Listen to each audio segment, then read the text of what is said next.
warahmatullahi wabarakatuh. Perkenalkan, nama saya Noval Fawaz dengan NIM 2020 10 1103 11465 dari kelas FHG Fakultas Hukum Muhammadiyah Malang. Di sini saya ingin menjelaskan mengenai kejahatan terhadap harta benda.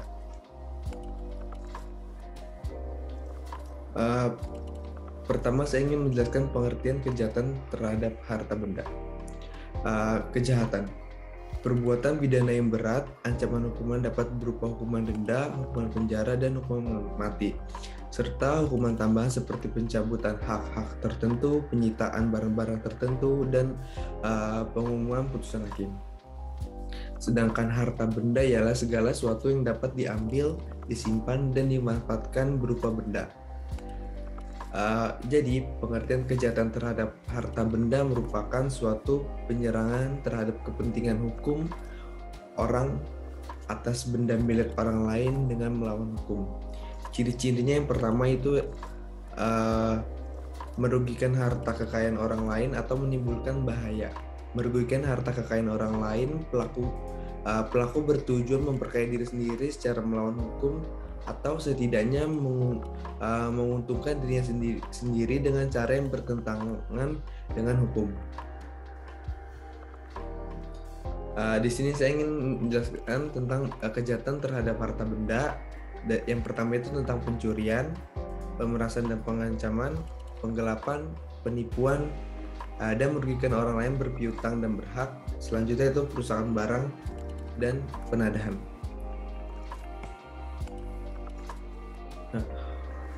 Unsur-unsur kejahatan terhadap benda. Yang pertama itu adalah unsur objektif. Perbuatan material. Yang pertama ada perbuatan material, yang kedua ada benda atau barang, yang ketiga ada keadaan, yang keempat upaya yang digunakan, yang kelima itu akibat konstitutif, dan yang keenam yaitu kesalahan. Itu dari unsur subjeknya, kesalahan dan melawan hukum.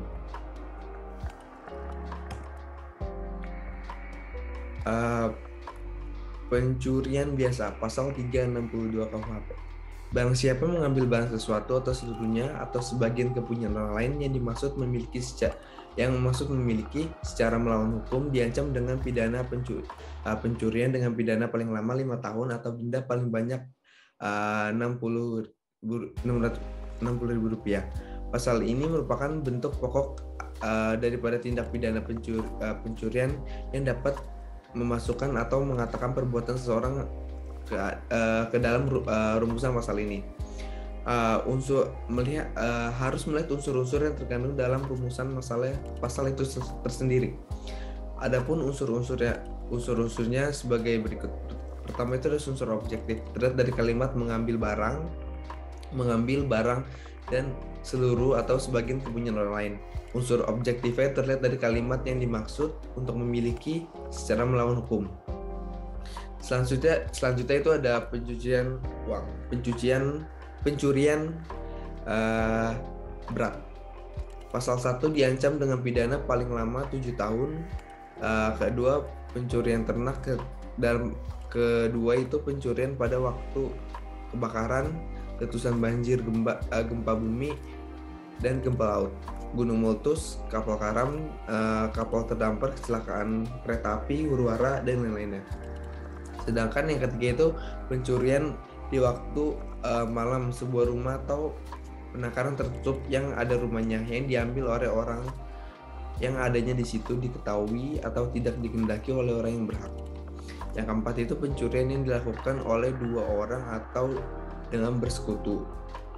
Yang kelima itu pencurian yang untuk masuk ke tempat melakukan kejahatan atau sampai barang diambilnya dilakukan dengan merusak, memotong, atau memanjat, atau memakai hak kunci palsu. Ayat 2 itu pencurian yang diterangkan dalam 3. Ketiga disertai dengan suatu hal tersebut, keempat dan kelima maka dikenakan paling lama 9 tahun kurungan penjara. Yang kedua itu ada pencurian ringan. Perbuatan yang diterangkan dan diterapkan oleh pasal 362 dan pasal 363 butir 4 dan butir 5 apabila dilakukan dalam sebuah atau pekarangan tertutup yang ada rumahnya jika barang tidak lebih dari 25.000 diancam pencurian ringan dengan pidana paling lama 3 bulan dan denda paling banyak Rp250.000. Perbuatan ini adalah merupakan pencurian ringan karena objek atau nilai benda yang dicuri tidak lebih dari Rp25.000. Selanjutnya itu ada pencurian dengan kekerasan pasal 365, perbuatan pidana atau tindak pidana ini merupakan universal atau sebuah pencurian dengan kualifikasi atau merupakan suatu pencurian dengan unsur-unsur memberatkan, di mana rumusan pasal 365 KUHP adalah ayat 1 diancam dengan pidana paling lama 9 tahun, pencurian didahului disertai diikuti dengan kekerasan dan ancaman kekerasan terhadap orang yang dimaksud untuk mempermudah pencurian dalam hal tertangkap tangan untuk memungkinkan melarikan diri sendiri atau peserta lainnya. Ayat 2 itu diancam dengan pidana paling lama 12 tahun. Yang pertama itu ada satu, jika perbuatan dilakukan pada waktu malam dalam sebuah rumah atau pekarangan tertutup dan ada rumahnya di jalan umum atau kereta api atau tram yang sedang berjalan. Yang ketiga itu dimasukkannya ke tempat melakukan kejahatan dengan merusak atau memanjat atau memakai anak kunci palsu, perintah palsu atau pakaian jabatan palsu. Yang keempat itu perbuatan mengakibatkan luka-luka berat. Yang ketiga itu jika perbuatan mengakibatkan mati, maka dikenakan pidana penjara paling lama 5 tahun. Yang keempat itu diancam dengan pidana mati atau pidana penjara seumur hidup atau selama waktu tertentu. Selanjutnya ada pencurian dalam kalangan keluarga. Pertama, jika pembuat atau pembantu di salah satu kejahatan bab ini adalah suami atau istri dari orang yang terkena kejahatan, jika tidak terpisah meja atau tempat tidur, maka harta kekayaan maka terhadap pembuat atau pembantu ini tidak mungkin diadakan tuntutan pidana. Yang ayat 2,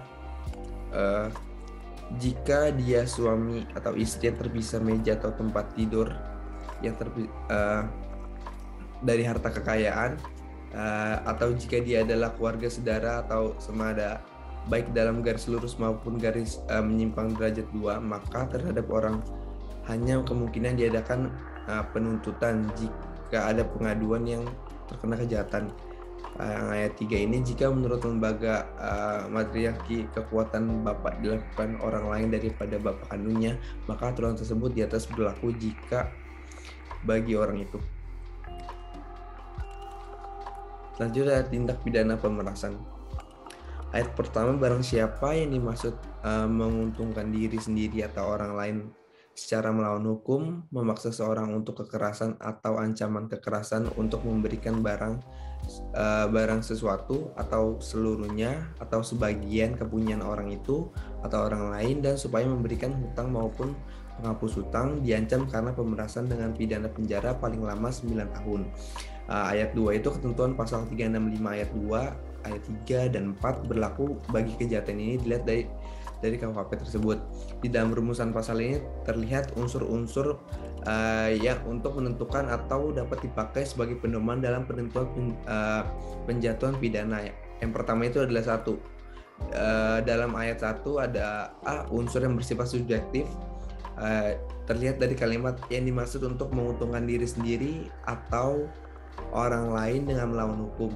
Yang B itu untuk unsur yang bersifat objektif, terlihat dari kalimat perbuatan memaksa orang lain dengan kekerasan atau mengancam kekerasan supaya orang itu memberikan sesuatu, barang yang dan seluruhnya atau sebagian kepunyaan orang itu atau orang lain, atau membuat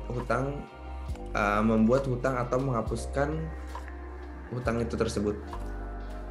Yang kedua itu dalam ayat 2 terdapat unsur yang memberikan ketentuan pasal 365 ayat 2, ayat 3 dan 4 KUHP. tersebut ketentuan dalam pasal 368 KUHP. Tindak pidana pengancaman atau advancing pasal 369 KUHP. Yang pertama itu barang siapa yang dimaksud untuk menguntungkan diri sendiri atau orang lain secara melawan hukum dengan ancaman pencemaran nama baik dengan lisan maupun tertulis, maka dengan ancaman ini membuka rahasia, memaksa untuk supaya memberikan barang dan seluruhnya atau sebagian kepunyaan orang lain itu, atau supaya membuat hutang atau menghapuskan piutang, diancam dengan pidana penjara paling lama 4 tahun. Ayat 2, kejahatan ini tidak dituntut kecuali atas pengaduan orang yang terkena kejahatan dengan terlihat memperhatikan rumusan pasal tersebut. Yang dari ayat tersebut, unsur subjektifnya terlihat dari kalimat dengan dimaksud untuk menguntungkan diri sendiri atau secara melawan hukum. Yang kedua itu ada unsur objektif terlihat dari kalimat barang siapa dengan ancaman akan menista atau mencemarkan. Yang dua, akan menista mencemarkan dengan tertulis atau lisan. Yang selanjutnya itu memaksakan seseorang untuk, yang pertama, menyerahkan suatu barang atau benda yang seluruhnya sebagian kepunyaan orang lain atau pihak ketiga. Yang kedua, menghapuskan hutang atau membuat piutang. Selanjutnya ada tindak pidana penggelapan. Tindak pidana penggelapan ini berasal dari hukum Jerman yang membuat perbedaan antara yang disebut dengan pencurian seperti yang kita kenal saat ini dengan apa yang kita disebut dengan disable behalte atau defekte bahwa itulah dengan menguasai secara tidak sah. Kemudian dibuat lagi perbedaan berdasarkan kekayaan, yaitu apakah benda yang dikuasai itu memang tidak dipercayakan kepadanya atau benda tersebut secara kebetulan berada di dalam penguasaan atas dasar. Itulah orang-orang Jerman kemudian memasukkan dalam undang-undang mereka yang disebut dengan Unterschlagung atau Verduistering. Selanjutnya saya ingin menjelaskan penggelapan biasa dalam pasal 372 KUHP. Barang siapa dengan sengaja dan melawan hukum mengakui sebagai milik sendiri barang sesuatu yang seluruhnya atau sebagian adalah kepunyaan orang lain, tetapi yang ada dalam kekuasaannya bukan karena kejahatan, diancam karena penggelapan pidana penjara paling lama 4 tahun dan paling denda paling banyak yaitu Rp60.000. Pasal ini memiliki unsur-unsur sebagai berikut. Pertama, unsur subjektif terlihat dari kalimat dengan sengaja dan dengan melawan hukum. Yang kedua itu dari unsur objektif terlihat dari kalimat barang siapa seluruhnya atau sebagian kepunyaan orang lain. Yang kedua, barang itu ada padanya atau dikuasai bukan karena kejahatan. Selanjutnya ada penggelapan ringan. Perbuatan yang dirumuskan pasal 372 apabila yang digelapkan bukan ternak atau harganya tidak melebihi dari Rp20.000 dikenakan sebagai penggelapan ringan, pidana penjara paling lama 3 bulan atau denda paling banyak Rp60.000. Penggelapan berat. Penggelapan ini dilakukan oleh orang yang dengan penguasaan terhadap barang disebabkan karena adanya hubungan kerja atau hubungan pencarian atau karena mendapat upah untuk itu. Ancaman dengan pidana paling lama 5 tahun. 5 tahun. Selanjutnya itu di kalangan sejarah hukum, penggelapan ini sering dinampakkan dengan penggelapan bersifat khusus. Oleh karena itu, hal-hal yang bersifat khusus jika memperhatikan ketentuan rumusan pasal tersebut di atas, maka unsur-unsurnya yang pertama yaitu ada unsur yang penggelapan pada pasal 372 KUHP ditambah dengan unsur yang memberatkan pidana yaitu A, oleh seseorang, B, berada di bawah kekuasaan karena antara lain satu, hubungan secara pribadi, kedua, hubungan kerja atau mata pencarian atau profesi, dan yang C itu hubungan itu memperoleh upah. Selanjutnya ada penggelapan dagang atau pemberat. penggelapan dengan pemberatan pasal 375, penggelapan yang dilakukan oleh orang lain karena terpaksa diberi barang atau disimpan, atau untuk dilakukan oleh wali, pengampu, pengurus, dan pelaksana surat wasiat, pengurus lembaga sosial dan yayasan terhadap barang sesuatu yang dikuasai selaku dimiliki, diancam dengan pidana penjara paling lama 6 tahun. Selanjutnya ada penggelapan dalam keluarga, yaitu ketentuan pasal 367 berlaku bagi kejahatan di rumusan bab ini. Selanjutnya ada tindak pidana dalam penggelapan pasal 377 KUHP. Ayat 1. Pada waktu pembinaan karena salah satu kejahatan dirumuskan pasal 372, 374, dan 375, hakim dapat memerintahkan supaya putusan diumumkan dan dicabut hak tersebut pasal 35 nomor 1 sampai nomor 4. Ayat 2 itu jika kejahatan dilakukan dalam menjalankan pencarian, maka dapat dicabut haknya untuk menjalankan pencarian tersebut. Tindak pidana dalam bentuk pokok pasal 378.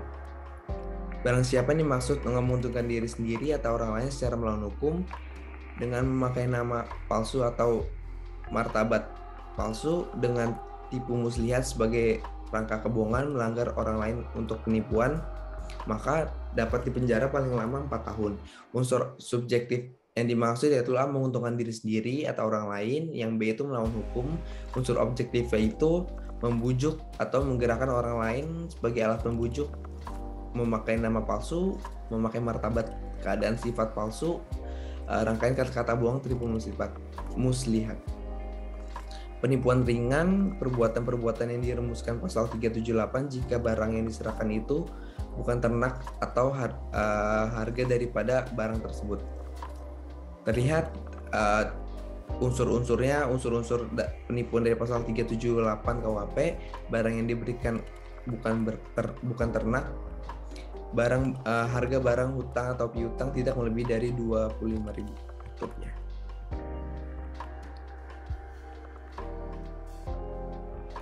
Tindak pidana kebiasaan memberikan barang tanpa membayar lunasnya atau penarikan. Barang siapa menjadikan mata pencarian untuk kebiasaan untuk membeli barang-barang dengan maksud tanpa pembayaran seluruhnya, memastikan penguasaan terhadap barang-barang itu untuk diri sendiri maupun orang lain, diancam penjara pidana paling lama 4 tahun. Dari di atas unsur subjektifnya terlihat dari kalimat yang dimaksud. Terus unsur objektif terlibat dari barang siapa. Selanjutnya ada pemalsuan hasil karya. Ayat pertama diancam pidana penjara paling lama 2 tahun, 8 bulan, dan paling banyak denda Rp500.000. Selanjutnya itu penipuan terhadap asuransi. Barang siapa yang menipu terlihat misalnya menggunakan asuransi mengenai keadaan-keadaan berhubungan atau pertanggungan sehingga menyetujui perjanjian yang tentu tidak disetujui dengan setidak-tidaknya syarat-syarat dimiliki jika dalam keadaan tersebut. Di penjara paling lama 1 tahun 4 bulan. Dari tersebut unsur-unsur terkandung dalam pasal ini barang siapa, yang kedua menyesatkan atau menggunakan orang lain, yang ketiga itu dengan cara tipu muslihat, yang keempat terhadap masalah-masalah yang berhubungan dengan pertanggungan sehingga ini membuat terhadap suatu perjanjian tersebut. Selanjutnya tindak pidana persaingan atau curang. Dari ini dapat dengan pidana penjara paling lama 1 tahun 4 bulan dan denda paling banyak Rp900.000. Tindak pidana penipuan dalam jual beli pasal 383 diancam dengan pidana penjara paling lama 1 tahun 4 bulan. Seseorang penjual yang terbukti berbuat curang terdapat pembeli, pertama karena sengaja menyerahkan barang lain atau pada ditunjukkan untuk pembeli, yang kedua mengenai jenis keadaan atau kebanyakan barang yang diserahkan untuk menggunakan tipu muslihat. Unsur yang terkandung dalam ini adalah adanya pembelian, adanya penipuan.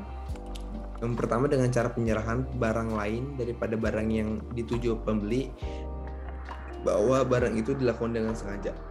Selanjutnya ada penipuan dengan menggunakan barang salinan. Seorang konsumen yang sengaja menggunakan barang eksemplaritus tersebut dengan titel yang memberatkan dan beberapa orang penterima diancam pidana paling lama 2 tahun 8 bulan. Penipuan ringan, tadi lu sudah jelaskan juga. Tindak pidana menyangkut tanah, pasal 385. Barang siapa yang menguntungkan diri sendiri atau orang lain secara melawan hukum menjual, menukarkan atau membani dengan kredit piutang suatu hak tanah di Indonesia, suatu gedung bangunan, penanaman atau pembenihan di atas tanah dengan hak Indonesia, maka diketahui bahwa yang mempunyai atau turut mempunyai hak tersebut adalah orang lain. Dari ini dia dapat dipidana dengan pidana paling lama 4 tahun. Selanjutnya tindak pidana dalam penjualan bahan makanan, minuman, obat-obatan, pasal 368 dapat dipidana penjara paling lama 4 tahun. Penipuan dalam pemborongan, pasal 387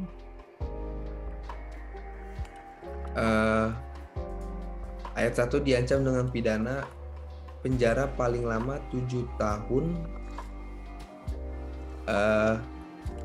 bagi seseorang pemborong atau ahli bangunan atau penjual bahan-bahan bangunan yang pada waktu pembuat bangunan dan pada waktu penyerahan bahan-bahan bangunan melakukan hal perbuatan curang yang dapat membahayakan keamanan atau barang dan keselamatan negara atau dalam keadaan perang. Selanjutnya tindak pidana terhadap penyerahan barang atau angkutan darat. Barang siapa yang menyerahkan perlengkapan atau keperluan angkatan laut dan angkatan darat melakukan perbuatan curang yang dapat membahayakan keselamatan negara dalam keadaan perang diancam dengan pidana penjara paling lama 7 tahun.